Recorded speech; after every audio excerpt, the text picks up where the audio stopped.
जब भी माइट था और उसके बाद में ऑब्जेक्ट आ जाता है तो शायद सब्जेक्ट के पास कोई ऑब्जेक्ट हो सकता है। जैसे मैं बोल रहा हूं सब्जेक्ट के पास शायद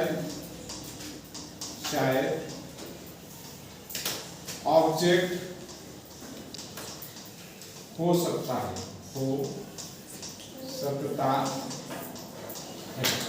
तो कैसे बोलूंगा कि जैसे I might have a mobile, I might have a mobile. अब मैं क्या बोल रहा हूं कि ये आई जो है सब्जेक्ट है तो मोबाइल है that is the object term, और यहाँ पे सब्जेक्ट बोल रहा है कि शायद मेरे पास एक मोबाइल हो सकता है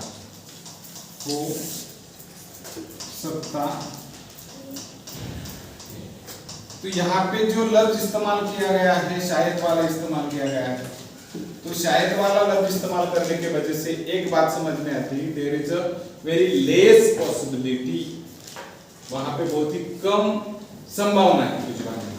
तो मेरे पास शायद मोबाइल हो सकता है, तो ये श्योर नहीं है, अनसर्टेनिटी है, लेस सर्टेनिटी, मतलब कि यहाँ पे निश्चितता ऐसी फुली नहीं है, पॉसिबिलिटी पूरी नहीं है, बहुत ही कम वाली है कि सब्जेक्ट के पास कोई ऑब्जेक्ट हो सकता है, लेकिन चांसेस बहुत कम है। जैसे मैं बोल रहा हूं he might have a house, शायद उसके पास एक घर हो सकता है, शायद उसके पास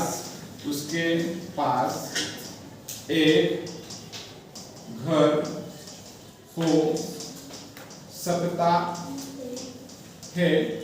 तो यहाँ पे चांसेस घर होने के, पास होने के चांसेस कम है, तो यहाँ पे लेस पॉसिबिलिटी बताई गई है, यानी कि चांसेस पास होने के बहुत कम है। समझ में आ रहा है? क्योंकि सब्जेक्ट के पास कोई चीज होने की, कोई ऑब्जेक्ट होने के चांसेस बहुत कम है। अब मैं बोल रहा हूं कि समझो कोई लड़की है और मुझे लगता है अंदर ही अंदर कि उसके पास बाइक होने के चांसेस बहुत कम है, तो मैं क्या बोलूंगा, शी माइट हैव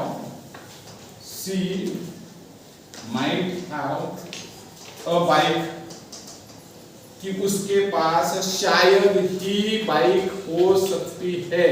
तो मैंने यहाँ पे शायद इस लफ्ज के कारण there is very less possibility कि यहाँ पे चांसेस जो है पास होने के वो बहुत कम है।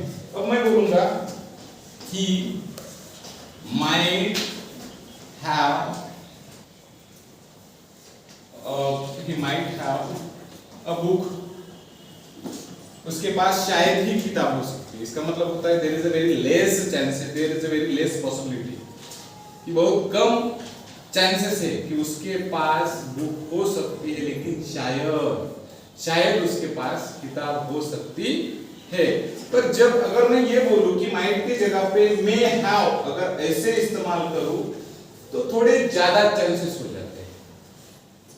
पर जब भी मैं बोलूं कि he might have a book, अब बहुत कम चांसेस है उसके पास किताब होने के। और आपका समझो एक लड़की है जो बहुत पढ़ती है, दूसरी लड़की है तो बहुत कम पढ़ती है, तो आप क्या करोगे, मैंने आपको पूछ दिया बेटा किसके पास किताब हो सकती है, आप बोलोगे सर ये जो गीता है बहुत ज्यादा पढ़ती है, तो मैं बोलूंगी कि सी मे हैव बुक्स, इसका मतलब होता है उसके पास किताबें हो सकती है।